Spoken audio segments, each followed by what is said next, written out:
கும்பகோணத்தில் பிச்சை பிராமணர் தெரு என்ற ஒரு தெரு இருக்கிறது.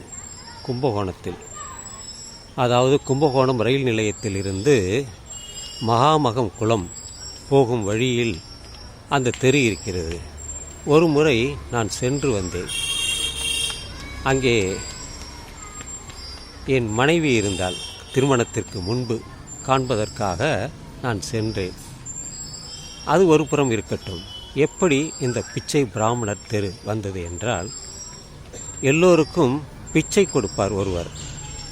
தன்னிடம் பணம் இருக்கிறது, எதையாவது செய்ய வேண்டும் என்ற எண்ணம் இருக்கிறது, பொருள் இருக்கிறது. ஆதலினால் ஏதாவது பசித்தவர்களுக்கு தன்னிடம் இருக்கக்கூடிய பணத்தை வைத்துக்கொண்டு சாப்பாடு, பழம் போன்றவற்றை அவர் கொடுத்து வந்தார். எல்லோரும் அவரை பாராட்டினார்கள். அவரை சுற்றி மக்கள் கூட்டம் அதிகம். ஏதாவது கிடைக்கும் என்று வந்தார்கள். அவர் என்ன செய்தார்? சட்டையை கழட்டினார், வேஷ்டியை கட்டினார், ஒரு பூணலையும் போட்டுக்கொண்டார். அப்படி செய்யும் பொழுது அவருக்கு மரியாதை அதிகமாக கிடைத்தது. அதனால்தான் அவருடைய பெயரே பிச்சை பிராமணர் என்ற பெயர் வந்தது. உண்மையிலே அவர் பிராமணர் அல்ல. ஆனால் அந்த பூணூல் போட்டு பிச்சைக்காரர்களுக்கு உணவு கொடுத்ததால் அவருக்கு பிச்சை பிராமணர் என்ற பெயர் வந்தது. யார் பிராமணர் என்று? சத்திரியர் பிராமணர். பூணூல் அணிவித்தவர்களெல்லாம் பிராமணர்கள் அல்ல. யாரெல்லாம் உதவி செய்கிறார்களோ, இது ஒரு அடையாளம்தான். அர்ச்சகர் கோயிலில் போனால் அர்ச்சகர் இருக்கிறார், பிராமணர்களும் இருக்கிறார்கள், நான் பிராமணர்களும் அங்கே இருக்கிறார்கள். காளி கோயிலில் அவர் செய்வார், மம்மு கோவிலில், மம்முதன் கோயிலில் செய்வார்கள், மாரியம்மன் கோயிலில் செய்வார்கள். இப்படி இந்த மத அடையாளங்களை கடந்து யார் ஒருவர் மற்றவர்களுக்கு உதவி செய்ய வேண்டும், ஈகை குணம் கொண்டவர் இருக்கிறார்களோ, அவர்களெல்லாம் அந்த பிராமணம் என்ற உயர்ந்த நிலையை அடைவார் என்பதுதான் பிரம்மம். பிரம்மம் என்றாலே தனக்குள் கடவுள் இருப்பதாக அர்த்தம். பிரம்மம் என்றால் எனக்குள்ளே அந்த இறைவன் இருக்கிறான். கடவுள் கடந்து உள்ளே சென்றால் அந்த ஆன்மாவை நீ அறிய முடியும் என்பதுதான் கருத்து. எனவே பிச்சை பிராமணர் எப்படி அந்த பெயர் வந்தது,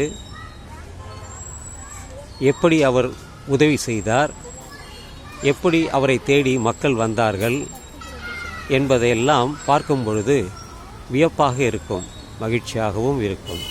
எனவே நம்மால் முடிந்ததை, உங்களால் முடிந்ததை மற்றவர்களுக்கு உதவுங்கள். வள்ளலார் பசித்தவர்களுக்கெல்லாம் உணவு வழங்கினார். சத்திய ஞான சபையை உருவாக்கினார். அணையா விளக்கை ஏற்றினார். இன்றளவும் ஆயிரக்கணக்கானோர் அங்கு வந்து உணவு சாப்பிட்டு விட்டு போகிறார்கள். அதுபோல பல இடங்களில், தமிழ்நாட்டில் பல இடங்களில் அந்த அன்ன ஆலயம், ராமலிங்க அடிகளாரின் அன்ன ஆலயம் இருக்கிறது. ஒரு ஆலயத்திற்கு நான் சேவை செய்வதற்காக சென்று வருவேன். கென்னடி ஸ்கொயரில் அருகாமையில் இருக்கக்கூடிய ஒரு இடத்தில்தான் ஃப்ளாட், அங்கே தான் நான் சென்று வருவேன். இதையெல்லாம் எதற்கு நான் சொல்கிறேன் என்றால், உங்களால் முடிந்த அளவிற்கு மற்றவர்களுக்கு உதவி செய்யுங்கள். மனிதனுக்கு 3 தேவை. ஒன்று உணவு, அடுத்தபடியாக உடை, அடுத்தபடியாக இடம். அதில் முதல் இடத்தை வகிப்பது எது என்றால் இந்த உணவு தான். அந்த உணவு உலகத்தில் உள்ள அனைவரும் சாப்பிடுகிறார்கள். அதற்காக விவசாயிகள் இருக்கிறார்கள், விவசாயம் செய்கிறார்கள். எத்தனையோ விதமான விவசாயிகள் இருக்கிறார்கள். அவர்களெல்லாம் கொடுமைப்படுத்துகிறார்கள், போராட்டம் நடத்த தூண்டுகிறார்கள். அதையெல்லாம் விட்டுவிட்டு அவர்களுக்கு வேண்டிய உதவியை செய்தால் இன்று உலகளவில் நாம் ஒரு வல்லரசாக முடியும். எப்படி என்றால், பொருளாதாரத்தில் உயர்ந்தால், நவீனத்தில் நாம் பல கண்டுபிடிப்புகளை நாம் மற்றவர்களுக்கு வியாபாரம் செய்தால் நம்முடைய வியாபாரமும் முதலீடும் அதிகரிக்கும். நாம் இந்த உலகத்தரத்தில் முதல் நாடாக நம்ம இருப்போம். தமிழ்நாடு அப்படித்தான் செய்து வருகிறது. உணவு திட்டம், பல திட்டங்கள் இருக்கிறது. காலை உணவு திட்டம் இருக்கிறது, மதிய உணவு திட்டம் இருக்கிறது. வீடு தேடி மருத்துவம் இருக்கிறது. என்னளவோ பல திட்டங்கள், ஒரு 20க்கும் மேற்பட்ட திட்டங்கள் தமிழ்நாடு அரசு செய்து வருகிறது. இது அரசியலே அல்ல. தனக்கு கிடைக்கக்கூடிய பணத்தை மக்களுக்கு பகிர்ந்து கொடுக்கிறார்கள். எல்லோரும் செய்கிறார்களா? அன்றா இல்லை. இது தமிழக அரசு செய்கிறது. அதனால்தான் நான் அதை பாராட்டுகிறேன். முதல்வர் அவர்களை பாராட்டுகிறேன்.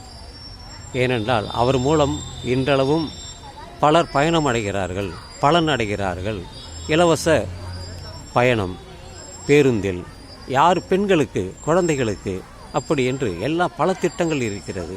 எனவே அதையெல்லாம் சிலர் அதை கேவலமாக, இன்னும் கொச்சையாக இருக்கிறார்கள். அதையெல்லாம் புறந்தள்ளி விடுவோம். மக்கள் பயனடைகிறார்கள். அரசு திட்டங்கள் சென்று அடைகிறது மக்களிடம்.